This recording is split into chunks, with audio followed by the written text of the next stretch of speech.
selamat pagi pemirsa. Apa kabarnya nih? Senang sekali saya Alia Renomas bisa kembali hadir di acara Sehat Pagi. Pada pagi hari ini kita memang adalah episode yang sangat spesial karena kita kedatangan teman-teman dari Alti Orthopedic Hospital yang ada di Kuala Lumpur. Nah, kira-kira kalau seandainya kita kedatangan tamu dari Alti Orthopedic Hospital yang di Kuala Lumpur ini, pemirsa, pastinya kita membahas seputar ortopedi ya. Nah, salah satunya yang bisa kita bahas pada pagi hari ini adalah kaku pada bahu atau masyarakat mengenalnya sebagai frozen shoulder. Kalau seandainya Anda pernah mengalaminya, biasanya nih orang-orang yang mengalami frozen shoulder atau kaku pada bahu suka dikaitkan dengan ini kayaknya asam urat deh, atau bisa jadi ini kayaknya rematik, atau karena bisa jadi ya pemirsa karena kemarin-kemarin nih kerjanya terlalu keras, terlalu berat gitu. Akibatnya terjadi kelelahan pada bahu yang berakibat frozen shoulder. Tapi apakah betul penyebab dari frozen shoulder ini adalah kelelahan karena bekerja, ataukah memang ada hubungannya dengan rematik dan juga asam urat, pemirsa? Pada pagi hari ini bersama dengan saya Alia Renomas di acara Sehat Pagi, kita sama-sama nih akan membahas seputar mengenal kondisi bahu beku atau frozen shoulder.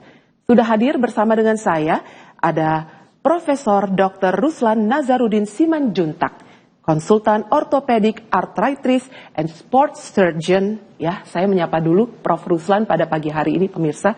Selamat pagi, Prof. Ruslan. Selamat pagi. Ya. Bagaimana kabarnya, Prof? Baik-baik aja. Datang jauh-jauh ya dari Kuala Lumpur ke Jawa Post TV, luar biasa loh, Prof. How's your flight? How's your flight, Prof? Okay, very good. Okay, very good ya, Prof ya. Prof, kita pada pagi hari ini akan membahas seputar frozen shoulder atau kaku bahu, ya bahu yang kaku. Kalau selama ini saya sering sekali mendengar keluhan dari masyarakat yang bilang, iya nih Prof, bahu ini terasa tidak enak, terasa sakit, kaku. Nah, mereka suka mengaitkannya dengan bisa saja ini adalah asam urat atau mungkin rematik. Prof, untuk pertanyaan pertama saya, apakah betul sebenarnya frozen shoulder itu ada kaitannya dengan asam urat atau rematik? Sebenarnya apa nih Prof yang dimaksud dengan frozen shoulder itu? Silahkan Prof. Ruslan. Jadi biasanya frozen shoulder ini diistilahkan sebagai kaku bahu ya. Itu kalau frozen shoulder itu artinya kakunya di semua arah. Ya, pergerakan bahunya ke depan, ke belakang, ke atas semua nggak bisa. Ya, tapi kalau misalnya ada lagi satu yang kita panggilnya impingement syndrome ataupun kaku bahu tapi yang separuh. Ya, yang itu mungkin dia ke atas yang nggak bisa, ke kanan, ke depan, ke belakang bisa. Tapi kalau kaku bahu yang frozen, semua pergerakan nggak bisa. Ya, itu mesti dibedakan dulu. Ya, jadi kalau kaku bahu yang sepenuhnya itu biasanya disebabkan oleh peradangan pada bahu, biasanya disebabkan oleh mungkin ada kerja terlalu berat ataupun angkat yang terlalu berat, atau mungkin dia jatuh tapi dia nggak jatuh, dia cuma menahan. Ya, menahan tangannya supaya jangan jatuh. Jadi itu sudah cukup untuk menyebabkan peradangannya, dan biasanya mereka akan mengeluh selepas beberapa bulan baru terjadi kaku bahu. Ya, tapi kalau ada yang terlalu kecederaan ataupun trauma, ya itu biasanya disebabkan oleh memang trauma. Ya, salah satu urat di bahunya itu mungkin koyak. Ya, jadi kalau koyak dan dia ada kemungkinan itu akan menyebabkan frozen shoulder juga ataupun partial frozen shoulder. Ya, gitu. Jadi sebenarnya frozen shoulder ini penyebabnya adalah peradangan pada bahu. Betul, nah, ini bisa disebabkan ya oleh karena terlalu berat bekerja gitu ya, Prof ya. Mungkin ya. Bisa jadi seperti itu. Akhirnya terjadi peradangan. Atau kalau tidak seperti itu pun karena trauma gitu ya, Prof ya. Mungkin faktor jatuh terus menahan badan menggunakan telapak tangan. Akhirnya ini bisa mengakibatkan kaku bahu gitu ya, pemirsa. Nah, kalau seandainya selama ini pemirsa ini suka mengaitkannya dengan asam urat, Prof. Katanya kalau seandainya kaku bahu ini memang sudah usia, I'm getting old gitu ya. Jadi asam urat katanya seperti itu, ada perbedaan. Bisa juga, tapi biasanya dia nggak kaku bahu sepenuhnya. Ya, kalau asam urat tuh, kalau saya itu bahu tuh tempat yang ketiga atau keempat lah. Biasanya yang di bawah lutut, ankle ataupun tapak kaki kita. Bahu ni jarang kena. Oke. Untuk asam urat. Tapi kalau untuk yang osteoartritis ataupun itu, itu ada kemungkinan. Itu pun nomor 3 atau nomor 4 atau itu bukan yang tempat yang selalu. Jadi kalau asam urat itu saya rasa tidak ya, Prof. Tidak ya. Untuk ada. Kadang-kadang pemirsa itu suka jadi dokter sendiri, ya kan?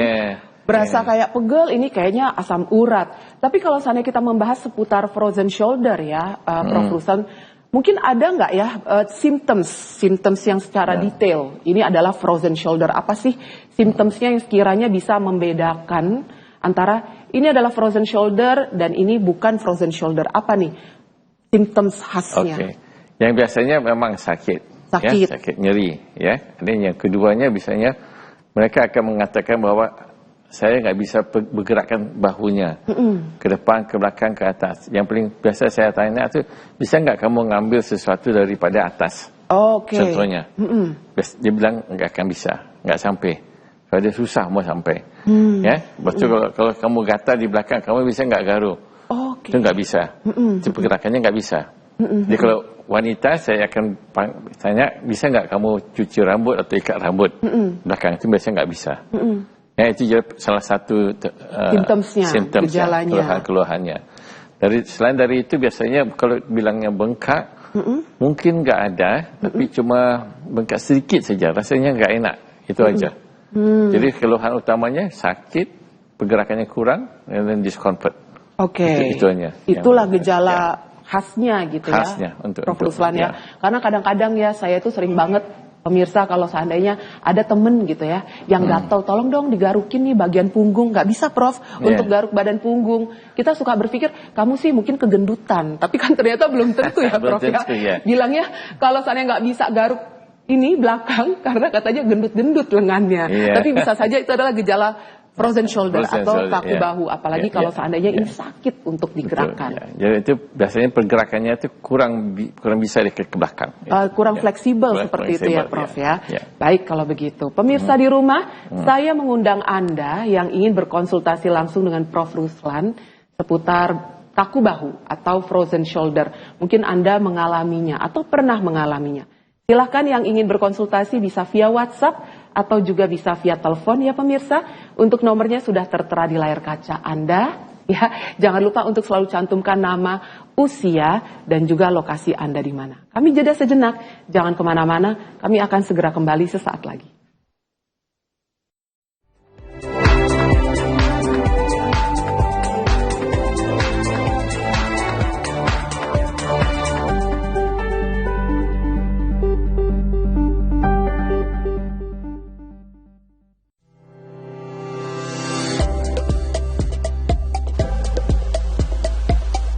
Halo, saya Bram Palarai.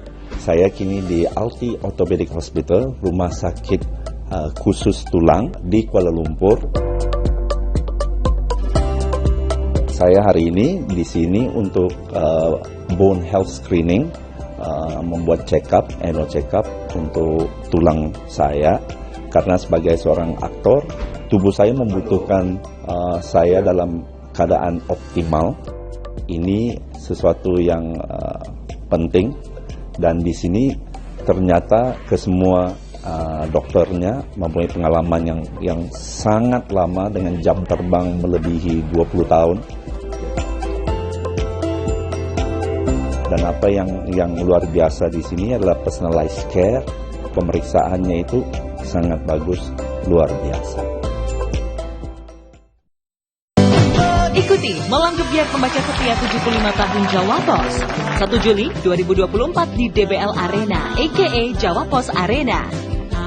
Akan ada banyak acara seru, mulai dari festival kuliner populer hingga konser musik lagu-lagu Kus-Plus dengan vibe 70-an bersama Neo Giblet.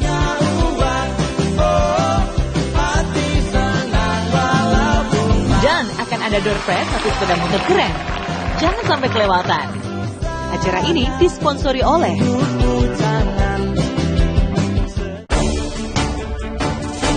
Mengisi waktu siang Anda, kami hadirkan berbagai informasi yang terjadi. Melaporkan peristiwa langsung dari lokasi. Kasus stunting dan gizi buruk yang melanda anak di bawah 5 tahun atau balita di Provinsi Banten masih menjadi catatan kelam.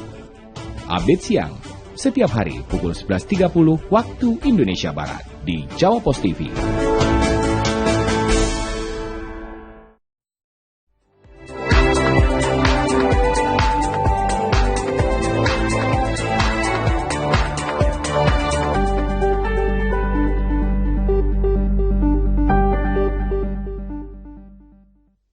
Pemirsa, seperti saya katakan tadi sebelumnya ya, bahwa pada pagi hari ini adalah episode sangat spesial ya, yang ada di Jawa Pos TV. Karena memang kita kedatangan teman-teman dari Alti Orthopedic Hospital yang ada di Kuala Lumpur. Nah, kalau seandainya mungkin selama ini Anda memiliki keluhan seputar tulang atau mungkin ortopedi, terus bingung nih, kira-kira mau berobat kemana ya, mau melakukan treatmentnya di mana ya, mungkin Alti Orthopedic Hospital ini bisa menjadi salah satu solusi bagi Anda. Kira-kira fasilitas seperti apa sih yang ditawarkan oleh Alti Orthopedic Hospital ini, pemirsa? Berikut liputannya.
Luar biasa sekali ya kalau seandainya tadi Anda melihat ya video atau ilustrasi yang sudah ditayangkan. Ini luar biasa sekali loh fasilitas yang diberikan oleh Alti Orthopedic Hospital. Dan dengar-dengar juga mereka lokasinya di tengah kota. Kebayang ya pemirsa kalau seandainya Anda sudah berobat, sudah mendapatkan treatment, sudah diperbolehkan untuk pulang. Wah, bisa jalan-jalan tuh di sekitar Alti Hospital karena memang lokasinya tepat di tengah kota. Selain itu juga Alti Orthopedic Hospital ini memiliki teknologi yang terdepan. Jadi kalau seandainya memiliki keluhan seputar ortopedi, udah nggak perlu mikir lagi deh, harus berobat kemana, langsung aja nih ke Alti Orthopedic Hospital. Baik, kita sekarang kembali lagi ke Prof. Ruslan ya pemirsa untuk membahas seputar frozen shoulder. Nah kira-kira kalau seandainya nih frozen shoulder selama ini kita itu membahas atau mengira bahwa ya udahlah wajar ya kalau seandainya bahu ini kaku. Namanya juga sudah tua, sudah berusia, ya wajarlah ada bahunya kaku seperti ini. Nah, pertanyaan saya kepada Prof. Ruslan, kira-kira siapa saja sih Prof yang lebih beresiko tinggi untuk mengalami frozen shoulder ini? Apakah betul usia ada kaitannya di sini, Prof. Ruslan? Bagaimana, Prof? Ya, biasanya ya betul, kadang-kadang tapi frozen shoulder ini nggak semestinya di peringkat yang terlalu muda ya, kebanyakannya pertengahan sampai ke tua. Oke. Ya, jadi mungkin 35-40 ke atas. Ya, jadi saya kita pun nggak tahu kenapa mesti umur begitu. Mungkin dalam umur yang muda itu mungkin bahu mereka lebih more fleksibel.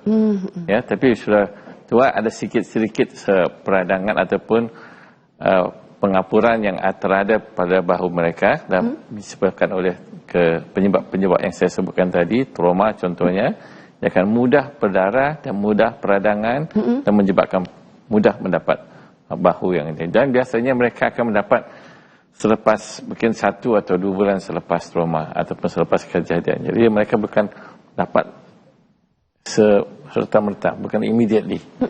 Ya, nggak semestinya. Dia bukan 1 atau 2 bulan kemudian. Jadi mesti kalau ditanya tu apa keluhannya tu, kita tanya penyebabnya mungkin ke belakang. 1-2 bulan sebelumnya. Apa yang penyebabnya?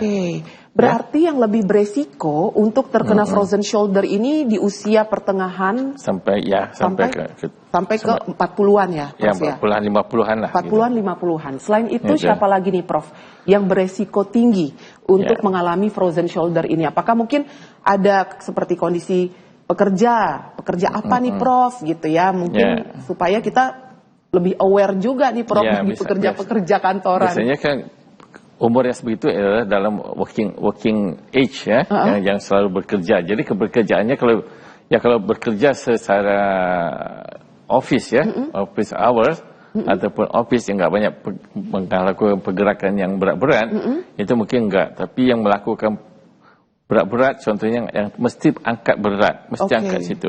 Contohnya di bank pun begitu juga. Sampai ada satu pasien saya, yang mereka itu kan mau teller mau pindahin duit kan, keluarin, itu kan mesti angkat berat juga tuh. Itu berat tuh. Berat. Jadi itu salah satu dari pasien saya kerjanya begitu. Jadi dia mesti angkat yang berat-berat. Jadi bila saya periksa selanjutnya, mereka mendapati bahwa salah satu uratnya itu ada cedera. Dan itu yang menyebabkan peradangan seterusnya dan menyebabkan kaku pada bahunya. Dan saya terpaksa melakukan sesuatu untuk beliau. Kira-kira butuh waktu perjalanan berapa lama nih Prof? Dari kondisi umpamanya biasanya kita kalau di Indonesia tuh berpikir, wah sakit terkilir ya kan. Terus akhirnya kita berpikir, ya sudah kita pergi aja, kita urut atau kita pijet. Ya betul. Kan ya Prof ya. Itu biasanya adalah pertolongan pertama yang akan dilakukan. Nah, pertanyaan saya nih kepada Prof Ruslan, makan waktu berapa lama sih Prof dengan kondisi ketika ada rasa sakit itu, terus kita diamkan saja atau mungkin kita bawa urut sampai akhirnya bisa menjadi kondisi frozen shoulder itu Prof? Itu saya bilang tadi lebih kurang dalam 6 minggu hingga 8 minggu. Jadi lebih kurang 2 bulan. 1 bulan 2 bulan. Ya, baru akhirnya terjadi kekakuan itu. Jadi pertamaan kalau kata terkilir tadi kan, mereka tidak akan merasa bahunya itu tersangkut, enggak. Betul. Masih bisa bergerak. Tapi nyeri. Nyeri akan menyebabkan kekurangan pada pergerakan fleksibilitas dan itu yang akan menyebabkan peradangan selanjutnya. Jadi biasanya peradangan itu bukan peradangan di satu bahu ni dikira sebagai satu macam bola ya. Jadi keseluruhan bolanya itu akan peradangan, bukan sebahagian aja. Bukan sebagian. Oh, socket ballnya itu. Socketnya. Peradangan. Itu yang menyebabkan kaku. Itu yang menyebabkan kaku. Karena memang setahu saya kalau seandainya di shoulder itu kan kita ada persendian ya Prof? Iya betul, persendiannya. Nah itulah yang membuat gerakan tangan kita lebih fleksibel gitu pemirsa. Tapi ketika frozen shoulder ini terjadi, socket ball-nya itu bola yang membuat tangan kita bisa bergerak ke depan, ke belakang, ke atas, ke bawah, itulah yang meradang. Meradang, yes, betul. Kalau seandainya gini Prof, datang nih ada pasien gitu ya ke Prof Ruslan. Prof, saya ini sakit shoulder saya, akan seperti apa tuh kira-kira Prof Ruslan untuk mendiagnosanya? Oke, biasanya saya akan tanya soalan yang kita bincang tadi. Adakah kemungkinan dia angkat berat, trauma atau terhilir, atau ada kadang-kadang mungkin ada demam, ya, ataupun apa kerjanya, ya, itu semua saya akan tanya kemudian. Jadi dalam pemeriksaan biasanya saya akan bergerakkan 3 aja, pergerakan ke atas, ke depan, ya, dengan ke belakang. Ke belakang, ke atas, ke depan, ke belakang. Itu yang ke belakang itu muter ke belakang, ya. Jadi kalau biasanya muter ke belakang itu yang susah sekali. Dia takut langsung nggak bisa. Muter ke belakang kepala pun nggak bisa. Oh, kepala pun ikut tidak bisa? Enggak. Muter ke belakang. Baru ke belakang, tangan ke belakang. Kita bisa kan gini, mereka nggak akan bisa. Mereka nggak bisa. Jadi kalau bisa pun gini.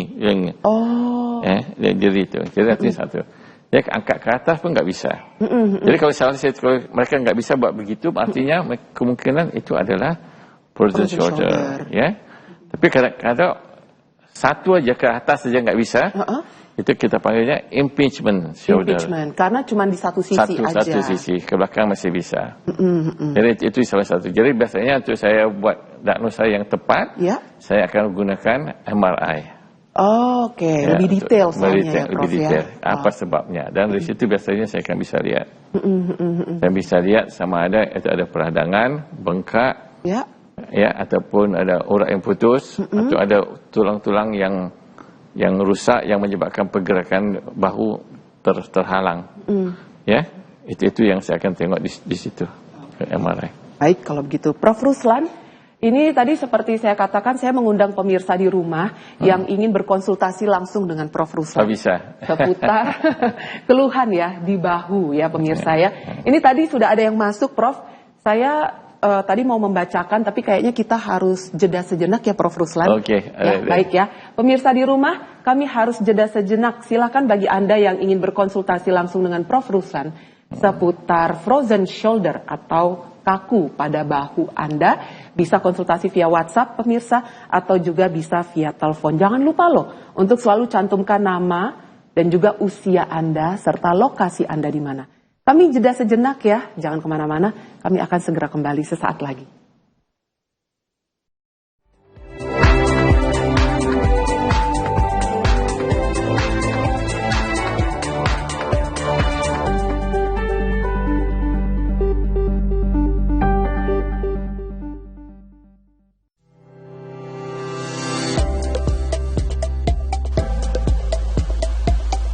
Halo, saya Bram Palarai.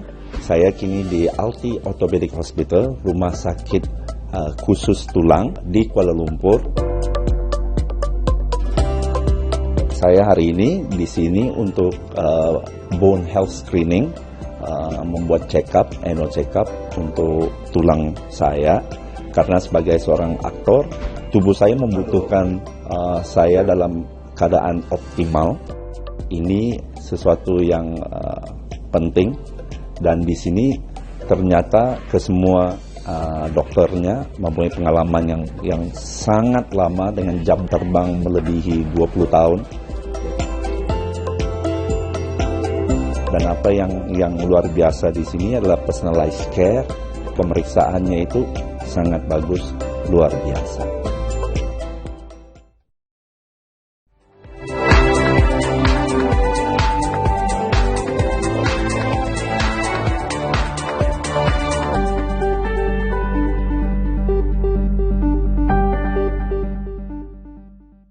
Terima kasih pemirsa, masih stay tune di Sehat Pagi dan kita masih bersama dengan Prof. Ruslan ya pada pagi hari ini dari Alti Orthopedic Hospital Kuala Lumpur. Dan seperti tadi saya katakan, saya mengundang Anda di rumah yang ingin berkonsultasi langsung dengan Prof. Ruslan. Silakan yang ingin konsultasi seputar frozen shoulder atau kaku bahu.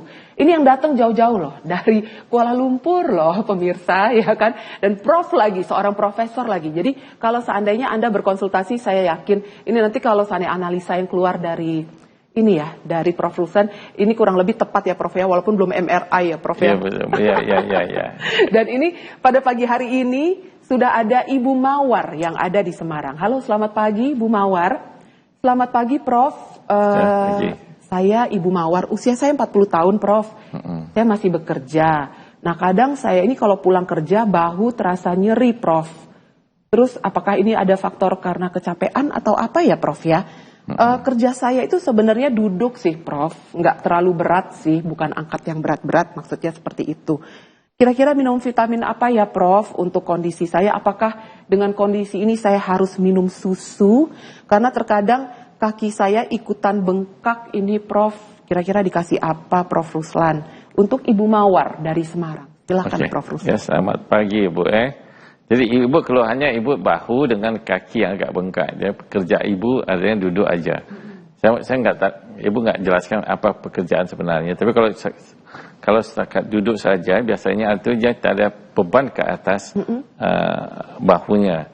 Jadi artinya kemungkinan beban yang dirasai sewaktu kerja duduk itu, kalau kita lagi istirahat atau gimana, kita akan menyiku di bahu, menyiku di meja, menyebabkan tekanan di bahu. Itu ada kemungkinan. Ya, itu penyebabnya salah satu. Yang kedua aja mungkin itu Ibu mungkin dalam waktu bekerja mungkin ada pegang tas ataupun di bahunya itu agak berat atau agak lama pergerakan membawa tasnya di bahu. Di bahu yang satu sisi itu ya Prof ya? Ya, ada kemungkinan itu. Ya, ada yang keduanya mungkin yang ketiganya ada kemungkinan ya mungkin Ibu mungkin pernah jatuh ataupun terkira tapi mungkin enggak berapa berat tapi cuma kadang-kadang yang selepas beberapa bulan akan menyebabkan sakit ataupun keluhan pada bahu tersebut.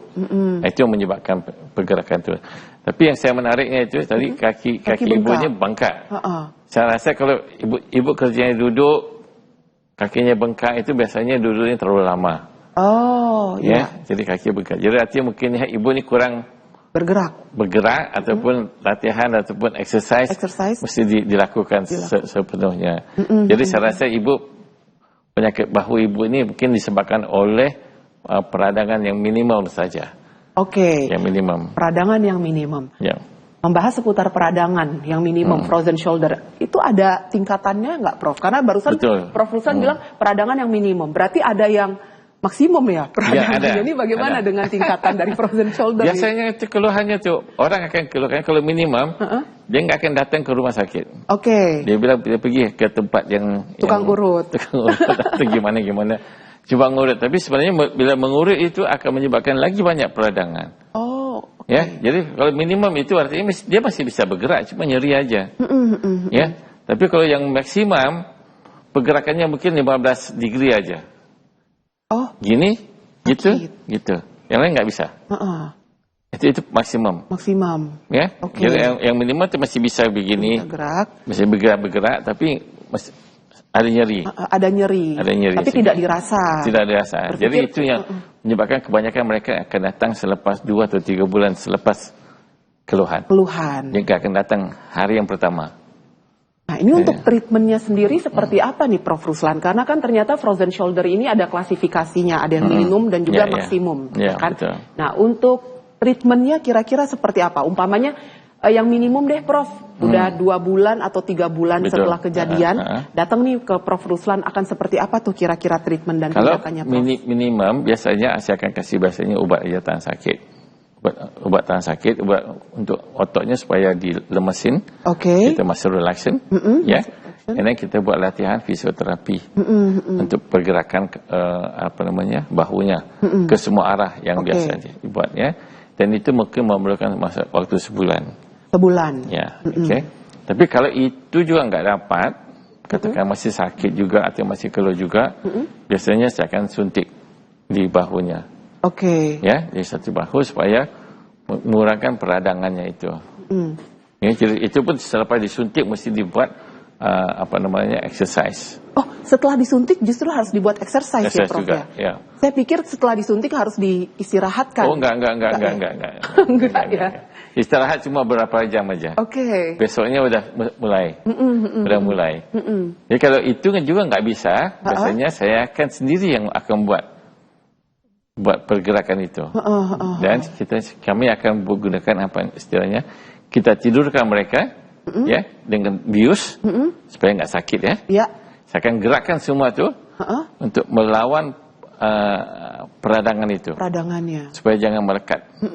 Ya, karena kadang peradangan itu bila terlalu lama, selama beberapa bulan itu dia ada parut ya di dalamnya. Jadi luka di dalamnya. Jadi saya akan arahkan, akan lawan parut itu untuk membreakkan parut itu, memecahkan parut itu supaya bisa bergerak semula. Itu pasti sakit sekali ya, Prof ya? Makanya dibius total. Pasti sakit sekali. Tapi satu syaratnya, kalau saya buat itu, ibu ini siapa yang buat itu, besoknya mesti terus buat fisioterapi. Selama 3 minggu setiap hari. Fisioterapinya selama 3 minggu setiap hari. Jika memang kondisinya udah di kondisi maksimum. Terus sudah gitu, sudah dilakukan treatment oleh Prof Ruslan. Ini kondisinya biusnya bius total atau bius setengah, Prof? Bius total, saya tidur, nggak kerasa apa-apa. Nggak kerasa apa-apa ya, Prof? Ya kan kadang ada yang biusnya setengah, Prof. Jadi yang nggak terasa bagian lengannya aja, tapi matanya masih kedap-kedip, Prof. Ini bius total ya? Iya, bius total. Bius total. Terus sakit sekali. Sakit sekali. Nah, itu baru nanti akan dilakukan lah. Istilahnya bisa dikatakan operasi nggak sih, Prof? Enggak, itu bukan operasi. Saya pergerakannya. Kita panggilnya dalam istilah Inggrisnya manipulation, ya. Jadi katanya kayak orang yang fisioterapi dibuat coba pergerakan, tapi saya akan paksa. I see. Dan saya akan dengar tuh gitu. Jadi artinya parutnya itu kan terbuka. Jadi lepas itu baru renggat. Dan lepas itu baru dibuat terapinya. Jadi itu bukan operasi ya? Bukan operasi. Karena kita berpikirnya kalau seandainya sudah dibius total ya pemirsa, wah ini operasi besar nih, apalagi terkait dengan tulang ya Prof ya, dengan frozen shoulder, ini mikirnya adalah operasi besar nih. Tapi ternyata bukan operasi pemirsa, itu dibius, memang dibikin tidur, tapi Prof Ruslan yang akan melakukan atau merubah dari gerakan dari shoulder Anda yang tadinya mungkin kaku, ya digerakin ke depan sakit, digerakin ke belakang sakit, kemana-mana sakit gitu. Nah ini nanti akan dibuatlah sama Prof Ruslan supaya yang tadinya mungkin ada jaringan parut ya di dalam shouldernya itu, nah ini yang nanti akan diobati oleh Prof Ruslan. Setelah dilakukan itu akan dilakukan fisioterapi setiap hari selama 3 minggu. Setelah fisioterapi itu biasanya sudah sembuh, Prof? Iya, sudah ada improvement, tapi bukan total improvement ya. Biasanya fisioterapi itu mungkin memerlukan sampai 2-3 bulan berikutnya. Oke.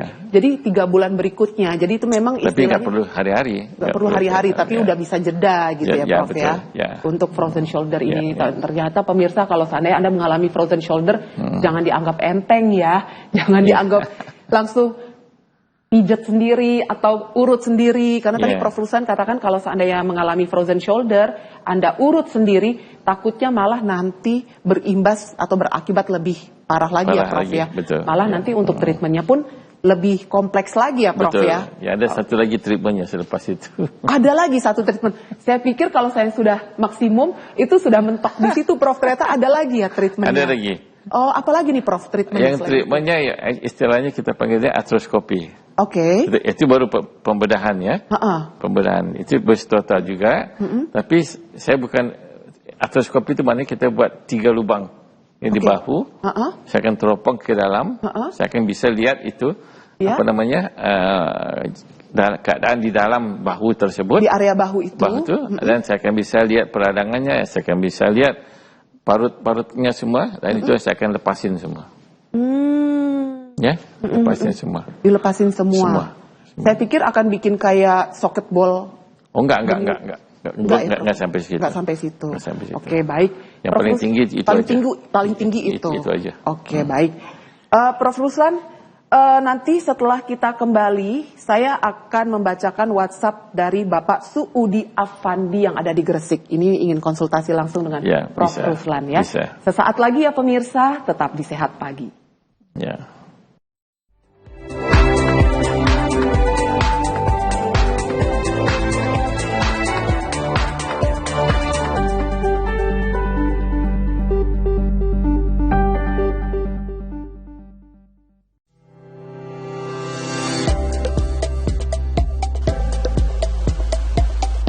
Halo, saya Bram Palarai. Saya kini di Alti Orthopedic Hospital, rumah sakit khusus tulang di Kuala Lumpur. Saya hari ini di sini untuk bone health screening, membuat annual check up untuk tulang saya. Karena sebagai seorang aktor, tubuh saya membutuhkan saya dalam keadaan optimal. Ini sesuatu yang penting, dan di sini ternyata kesemua dokternya mempunyai pengalaman yang sangat lama dengan jam terbang melebihi 20 tahun. Dan apa yang luar biasa di sini adalah personalized care, pemeriksaannya itu sangat bagus, luar biasa.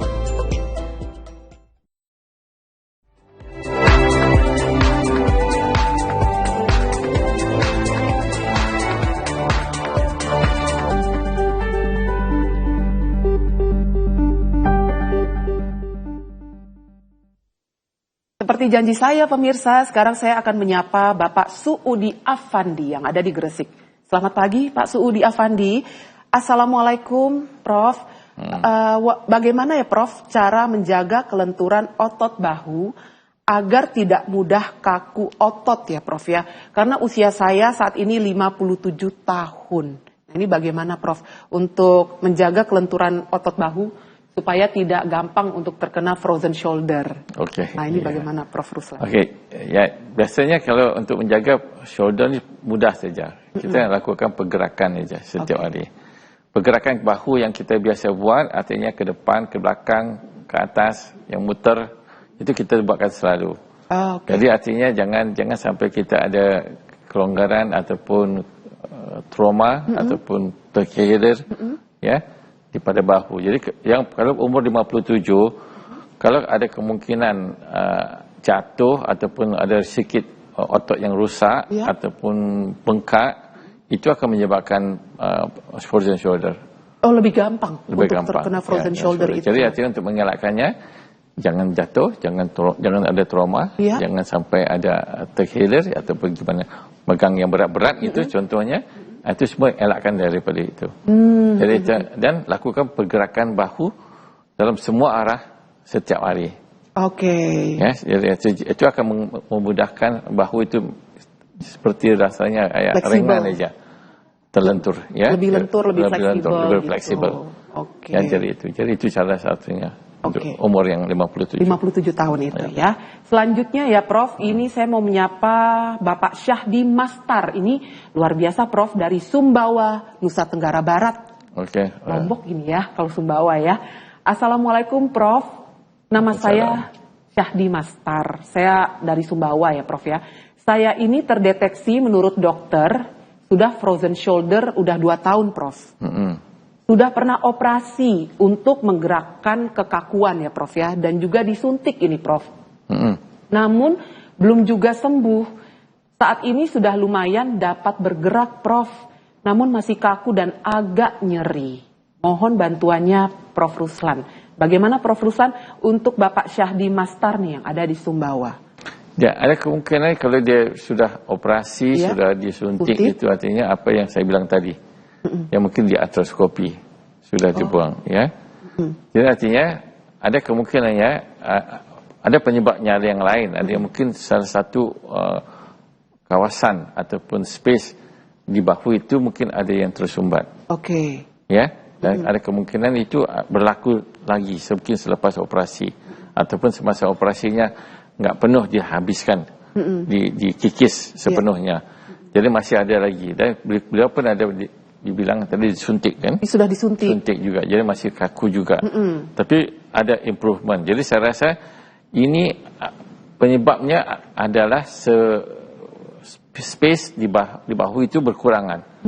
Disebabkan ada sesuatu, mungkin otot yang koyak, ada pekapuran di kawasan itu. Ya, ataupun ada bengkak di kawasan bursa ataupun di space itu. Jadi ada kemungkinannya itu. Jadi ada kemungkinannya selepas dioperasi mungkin benda yang saya bilang tadi itu berulang lagi. Jadi artinya mesti dibuat lagi satu. Tapi nggak perlu, sebenarnya saya rasa nggak perlu pakai dioperasi lagi itu. Ya, harusnya satu untuk bapak ini buat fisioterapinya buat selama 2 bulan dulu. Kalau nggak bisa juga buat manipulasi yang saya bilang tadi. Manipulasinya itu lagi sekali. Dan kemudian disuntik itu yang selanjutnya harusnya bisa dibuat. Kalau seandainya untuk suntik itu Prof, dengan kondisi Bapak Syahdi Mastar ini, apakah suntik itu harus rutin dilakukan umpamanya tiap seminggu sekali, ataukah cukup sekali saja gitu Prof? Enggak, selepas biasanya cukup sekali aja. Cukup sekali saja. Jadi artinya selepas dimanipulasi ini kita mesti suntik ada 2 tempat di bahu ya yang disuntik. Satu dari depan, satu dari samping. Ya, kalau di satu aja nggak jadi. Ya mesti dari depan. Yang penting sekali dari depan itu. Dari depan itu yang penting supaya untuk melancarkan yang bolanya itu. Ya, supaya bengkaknya kurang atau peradangannya kurang. Kebanyakannya steroid dalam bentuk itu. Baik. Ya. Selanjutnya ya Prof, ada Nur Hadi ya dari Jepara. Selamat pagi. Usia saya 63 tahun dari Jepara ini Prof.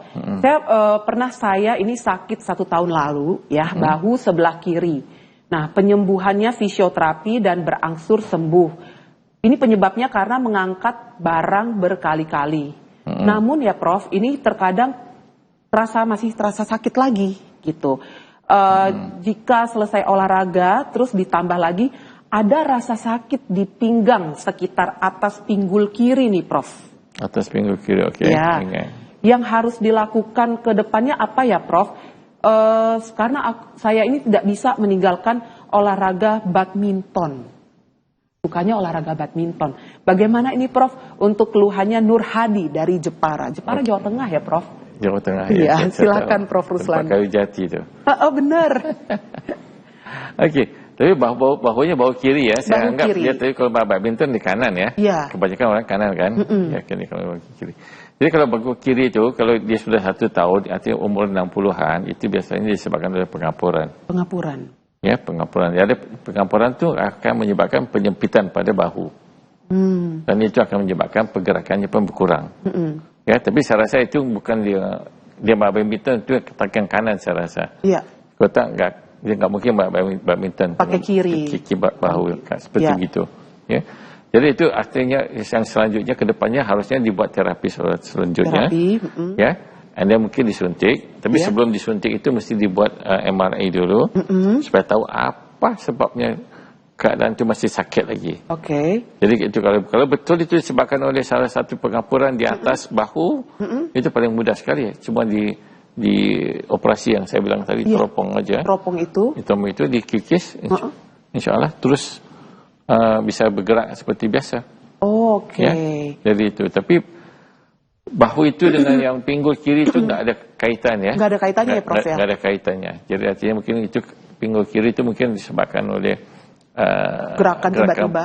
Gerakan pada pinggul yang kemungkinan kita panggilnya piriformis syndrome ya di belakang punggung kita, otot-ototnya. Tapi nggak ada kaitannya dengan shoulder. Ya. Oke. Ya. Selanjutnya ya Prof, ini Ibu Tuti dari Sidoarjo. Selamat pagi Bu Tuti. Selamat pagi Prof, saya ibu usia 59 tahun. Bahu sebelah kanan saya ini sering sakit Prof. Terus jari tengah saya ini trigger finger. Oke. Nah, saya ini profesinya penjahit Prof. Ini bagaimana ya Prof solusinya untuk saya? Ibu Tuti dari Sidoarjo. Silakan Prof. Ruslan.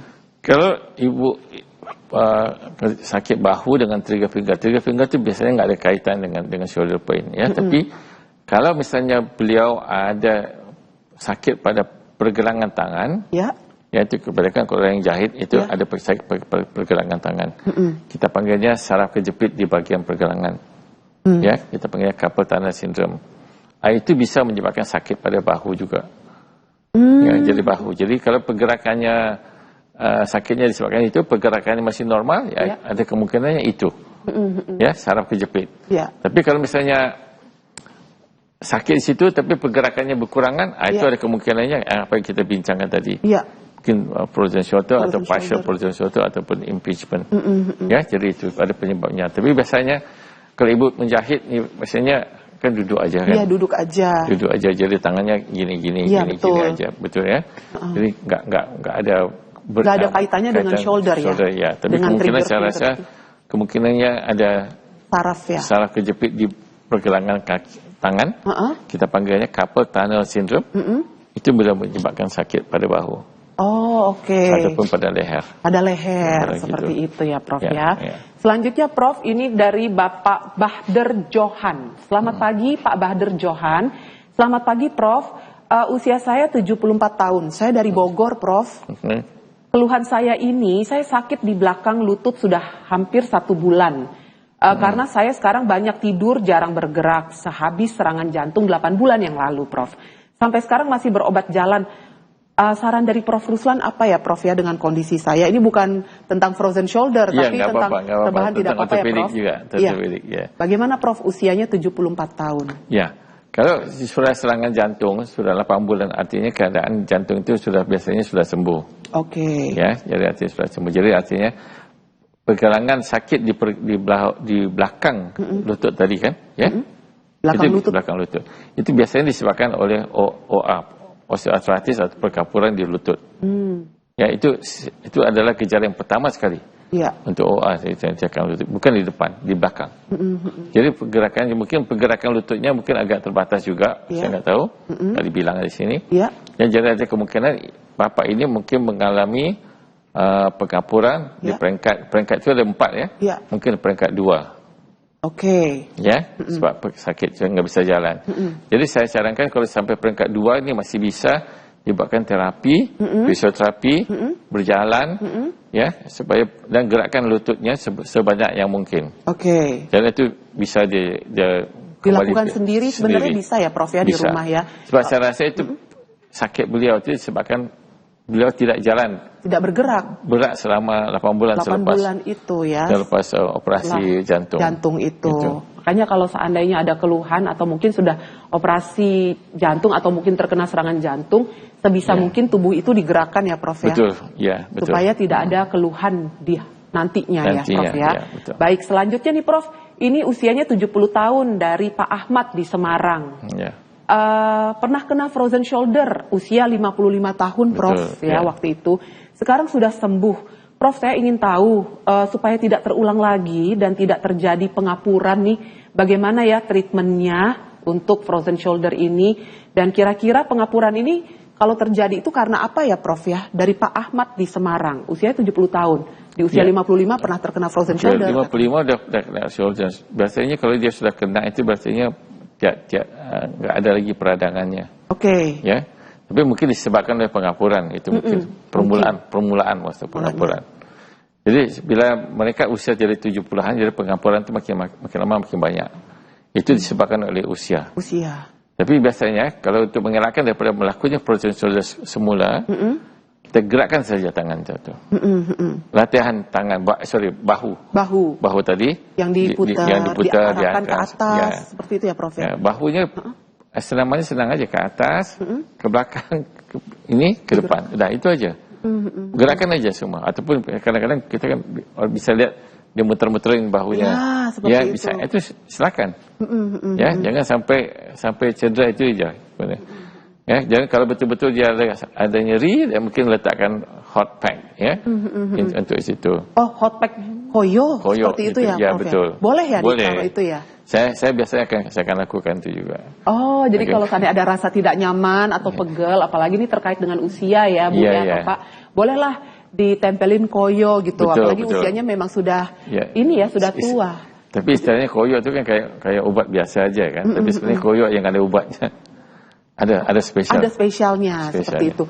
Prof, tapi kalau seandainya dengan kondisi frozen shoulder ini, sudah terjadi frozen shoulder, kalau seandainya dibiarkan lama tanpa dilakukan treatment, apakah ini bisa berimbas ke bagian tubuh yang lainnya ataukah tidak ini Prof Ruslan? Kebanyakannya akan menyebabkan pada bahu belakang dengan leher. Oh, bahu belakang dan juga leher. Jika dibiarkan terlalu lama. Sebab itu mereka akan coba kompensasi pergerakan bahu yang nggak bisa bergerak itu dengan leher, dengan bahu mungkin daripada di belakangnya, ataupun tulang belakangnya. Apakah ada sebaiknya nih umpamanya lifestyle atau any kind of exercises yang ternyata bisa cenderung mengakibatkan frozen shoulder nih, Prof Ruslan? Karena zaman sekarang kan ini udah identik kita di era-era nge-gym ya, kayak muscle building gitu. Betul. Nah, apakah frozen shoulder ini ada kaitannya dengan latihannya atlet-atlet seperti itu yang akhirnya bisa terkena frozen shoulder ini, bagaimana Prof Ruslan? Sebenarnya kalau mau bicara tentang gym ini bisa saya 1 jam pun bisa juga. Lain kali dibahas ya Prof ya ini. Ya, cuma gym ini biasanya kalau kita mengikut keupayaan kita sebenarnya. Oke. Ya, kalau kita upaya kita contohnya mobil lah. Mobil yang 1000 cc dengan 2000 cc ini lain keupayaannya. Jadi kalau yang 1000 cc ini mau coba kayak yang 2000 cc, pasti rusak kan? Iya, pasti rusak Prof. Betul kan? Iya, betul. Itu sama kayak kita. Jadi artinya kalau kita mau coba ikut orang yang udah biasa nge-gym, ya, udah selalu nge-gym, jadi beratnya mungkin bisa angkat lebih gitu contohnya. Tapi kita mau coba juga dalam peringkat yang awal, pasti akan ada yang rusak. Ya, jadi kalau nge-gym mesti ikut peraturan perlahan sampai ke tahapnya. Sampai ke tahapnya. Jadi artinya risiko kalau orang yang nge-gym ni ada kalau beliau membuat sesuatu yang di luar daripada batas keupayaan beliau. Itu aja yang Oke. Ya. Kalau seandainya ada seseorang yang mengalami frozen shoulder, Prof, dalam kondisi aktivitasnya sehari-hari, biasanya apa saja nih yang bisa berimbas atau impact ke aktivitas sehari-hari ya? Umpamanya mereka ada keluhan frozen shoulder, gerakan apa saja? Gerakan ya, kalau beliau ada frozen shoulder, jadi beliau cuma pergerakan bahunya aja yang terlihat. Jadi artinya kalau beliau jalan nggak ada masalah. Kalau mau lari, jogging mungkin nggak ada masalah. Nggak ada masalah. Pergerakannya masih bisa. Tapi untuk kalau mau lari yang nggak kuat, ya mungkin pergerakannya nggak bisa. Pergerakannya nggak bisa. Jadi akan ngaco. ya, ataupun frozen shoulder itu berlaku di tangan yang dominan ya, yang biasakan, bisa contohnya kanan. Jadi pergerakan apa pun yang dibuat pakai kanan itu nggak akan bisa. Nggak akan bisa mengacau. Contohnya driving. Oh iya, betul. Muter kiri kanan akan ngaco. Ke depan oke. Kan jalan untuk muter aja nggak. Tapi kan nggak mungkin ya Prof ya, lagi driving nyetir mobil kita cuman ke depan aja pasti kan nggak betul mesti itu, jadi itu ngaco kan. Ngaco jadi kan, ya, Prof ya. Ataupun dia angkat benda yang angkat barang yang berat. Kan groceries atau groceries ya susah. Groceries itu akan cepat. Traveling. Taruh koper di kabin nggak bisa. Seperti itu ya Prof ya. Baik, selanjutnya Prof. Saya mau menyapa Bapak Hadi yang ada di Bali, tapi ini sudah kayaknya kita harus jeda sejenak nih, kasih kesempatan buat Prof. Ruslan istirahat sebentar. Sesaat lagi pemirsa, jangan kemana-mana, tetap di Sehat Pagi.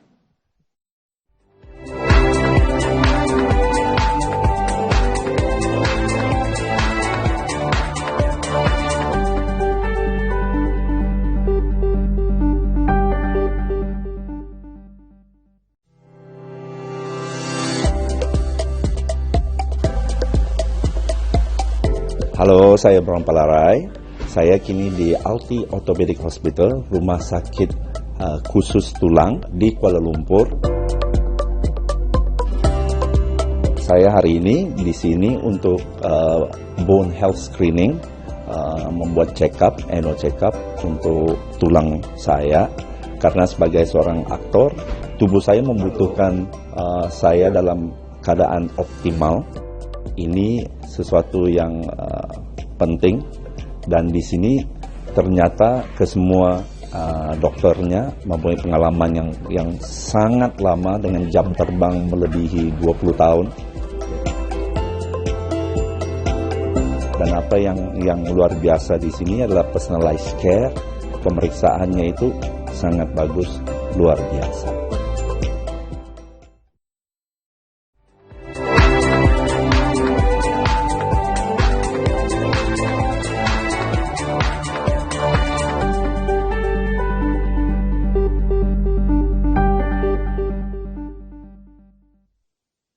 Segmen terakhir Sehat Pagi pemirsa, dan sekarang saya mau menyapa Bapak Hadi yang ada di Bali.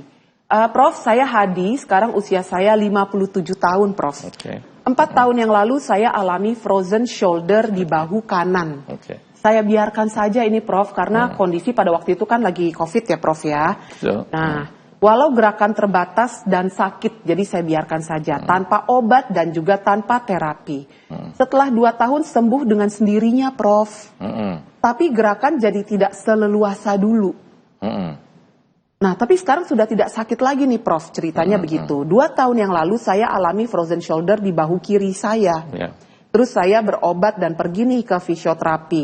Tapi setelah 9 kali tidak sembuh, Prof. Lalu saya biarin lagi gitu ya. Akhirnya ternyata setelah 2 tahun sembuh sendiri sakitnya. Sama juga Prof, akhirnya gerakan tidak seleluasa sebelumnya, tapi sakit sudah hilang. Nah ini bagaimana Prof untuk Bapak Hadi di Bali? Sudah tidak sakit, tapi gerakannya udah tidak leluasa. Ini bagaimana betul. Prof? Ya, jadi artinya gitu, memang betul dia bisa hilang rasa sakitnya atau rasa nyerinya.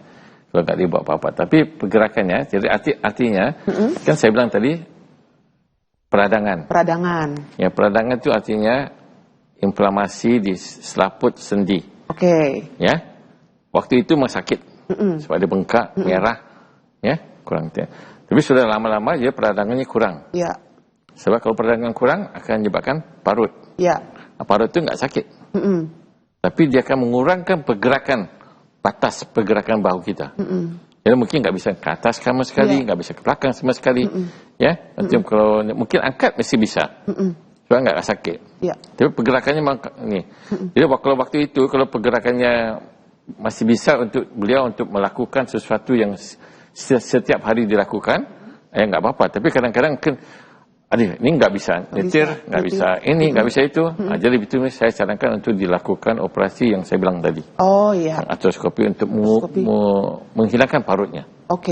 Melenggang perutnya. Jadi seperti itu. Salah saya yang berlaku pada kiri pun gitu juga. Gitu juga. Berarti itu bisa dilakukan dua-duanya ya Prof ya untuk operasi ini. Ya, bisa. Oke, baik. Ini akan menjadi WhatsApp terakhir yang akan saya bacakan dari Ibu Wahyu yang ada di Ponorogo, Jawa Timur. Selamat pagi Bu Wahyu.